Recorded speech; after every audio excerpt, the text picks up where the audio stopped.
Good day, good people.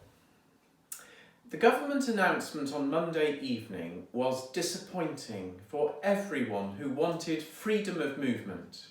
But given that there is a rise again in the coronavirus infections, it is at the same time reassuring that we have now familiar mechanisms for ensuring everyone's continuing safety, whilst also being sufficiently close to breaking the chain between infections and hospital admissions, and therefore it's worth waiting just a bit longer.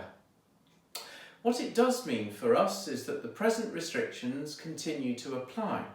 So until we hear otherwise, this includes no singing in church, meeting in a socially distanced manner with face coverings and hand sanitizer. Our hall is now being used for organised groups, but we're not yet able to host family parties or events where people want to have unrestricted movement. The new date that we have been given is the 19th of July, so I anticipate that by the 12th of July we will know what the government has determined.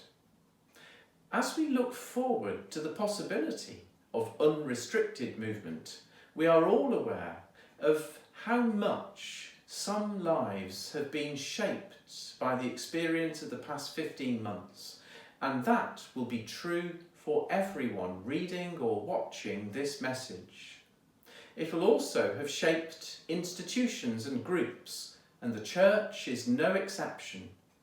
We meet differently, associate in a much more dispersed way, and have also seen initiatives that we are keen to sustain. As we find ourselves back in situ, this will probably mean that there will be some bumpiness as we adjust to older patterns being reintegrated alongside new developments, which here at St Francis, for example, includes online worship and meetings, and looking forward to familiar groups restarting but with new leaders and new ideas, such as Toddler Group. Thanks to our new office and meeting spaces, myself and Yvette increasingly use church as our default place of work, and the ongoing work in the grounds has included the recent breaking of the ground with the Sanctuary Garden project. We have spent the lockdown initiating various new projects, including exploring the hall as a charitable incorporated organisation, so that we can develop its capacity to serve the community and raise funds for the church, as well as online tea and chat alongside our place of welcome, which has also now restarted, and you will find a separate notice about this both in the paper and email bulletins. There is also a separate notice about Heaton Festival. This was to have taken place tomorrow, but for understandable reasons it has been postponed until next year. Undeterred, the organisers have put together a set of events which is being called Heaton Mini Festival, and I encourage you to read the notice and consider volunteering for one of the events if you can, or taking part. Another initiative is the Highlight NE7 newsletter, which is taking shape, and we're hoping a first edition will be ready for distribution by mid-July.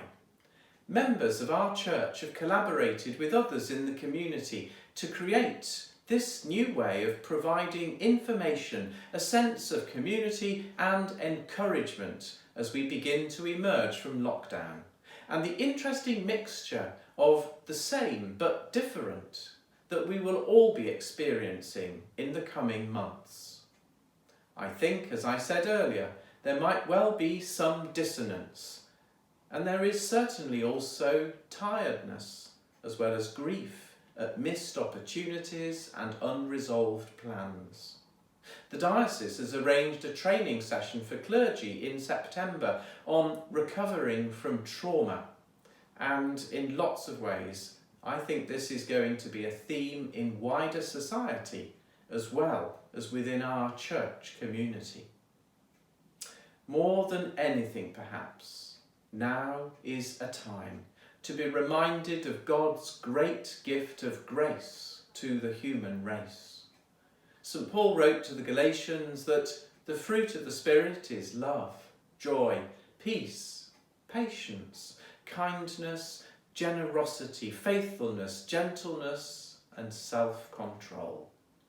The writer observes that there is no law against such things, and these are our values, and they enable us not only to look forward with confidence, but also to offer a way of living to the people of High Heaton that will help build a cohesive and caring community.